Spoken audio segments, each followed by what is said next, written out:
بلوچستان بڑا رقبہ ہے، کم آبادی ہے تو وسائل زیادہ چاہیے. جو ہمارے وسائل ہیں اس میں بلوچستان کو خصوصی فوقیت حاصل ہے اور رہے گی. سب سے زیادہ پیسہ اگر وفاق لگاتا ہے تو بلوچستان پہ لگاتا ہے، سب سے زیادہ پیسہ. اور اس کی آپ کو میں واضح مثال دیتا ہوں جسے آپ کو سمجھ آئے گا. بلوچستان کا جو شیئر ہے این ایف سی جو سی ہے ٹیکس میں سے حصہ ملتا ہے نا، 2023-24 میں 481 ارب روپیہ این ایف سی میں شیئر دیا تھا. 481 ارب.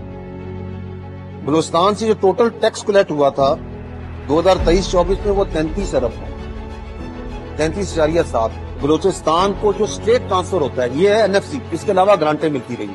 2022-23 میں 96 ارب اور دیے فیڈرل گورنمنٹ نے. تو جب آپ بات کرتے ہیں کہ یہ رائلٹیز کے زمرے میں 29 ارب روپیہ بلوچستان کو ملا ایک سال میں، جو باہر سے لا کے فنڈنگ دی فورن فنڈڈ پروجیکٹس، اس کے اندر تقریباً 18 ارب روپیہ.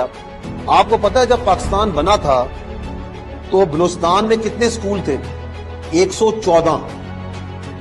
آج بلوچستان میں 12 یونیورسٹیز ہیں، 5 میڈیکل کالجز ہیں، 145 اور کالجز ہیں، 13 کیڈٹ کالجز ہیں، 15,096 سکول ہیں اور 321 ٹیکنیکل انسٹیٹیوٹ ہیں. یہ ہے جو سٹارٹ ہوا تھا 114 سکولوں سے جو سفر شروع ہوا. یہ پتہ ہے آپ کو یہ کس نے لگایا پیسہ؟ یہ پورے پاکستان نے مل کے لگایا. ہیلتھ میں سنیں، جب پاکستان 14 اگست 1947 کو بلوچستان میں 3 ہسپتال اور 6 ڈسپینسریاں تھیں.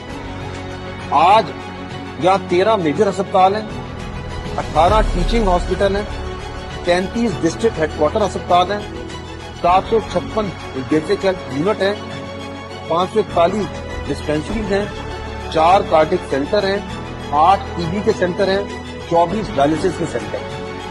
یہ ہے آپ کا سفر جو کہ پاکستان کے ساتھ اور بلوچستان نے اکٹھا طے کیا.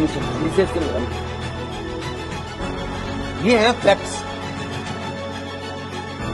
جب پاکستان بنا تو بلوچستان کی اندر ٹوٹل آپ کو پتا ہے روڈ کتنی تھی؟ 375 کلومیٹر کی صرف روڈیں تھی اس پورے اتنے بڑے علاقے. آج اس بلوچستان میں 45,640 کلومیٹر کی روڈیں ہیں.